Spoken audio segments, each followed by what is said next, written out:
இந்த கவிதையை சமர்ப்பிக்கிறேன். கண்கலங்காமல் சற்று கேளுங்கள் நண்பர்களே, கேட்டுவிட்டு அனைவருக்கும் பகிருங்கள் நண்பர்களே. தாய்ப்பாசம் உள்ளவர்களுக்கு தான் இந்த கவிதை ஒளி புரியும். அம்மா, நான் பிறந்து விழுந்த போது உன் சேலைதான் ஈரமானது. நான் உறங்க உன் சேலைதான் ஊஞ்சலானது.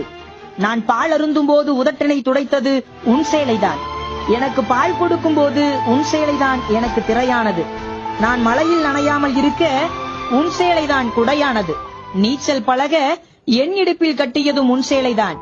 மழையில் நனைந்த என் தலையை துவட்டியதும் உன் சேலைதான். மாம்பழம் தின்று என் கை துடைத்ததும் உன் சேலைதான் அம்மா. ஆசிரியரின் மிரட்டலுக்கு ஓடி ஒளிந்ததும் உன் சேலைதான்.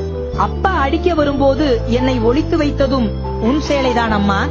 அண்ணனுக்கு தெரியாமல் மறைத்து வைத்து மிட்டாய் கொடுத்ததும் உன் சேலைதான். காசு எடுத்தால் என்னை கட்டி வைத்து அடித்ததும் உன் சேலைதான். தலைவலிக்கு ஒத்தடம் கொடுத்ததும் உன் சேலைதான் அம்மா. அம்மா, உன் சேலையை தொட்டு பார்க்கிறேன். தொலைந்த இன்பத்தை உன் கண்ணில் பார்க்கிறேன்.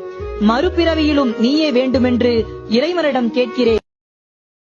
பிறந்தப்போ உன்னை என் கையில கொடுத்தாங்கல்ல, அப்ப நான் உன்னை பார்த்தேன்ல, அதுதான் லவ் அட் ஃபர்ஸ்ட் சைட். நீ ஒரு ஜன்மம் எடுத்து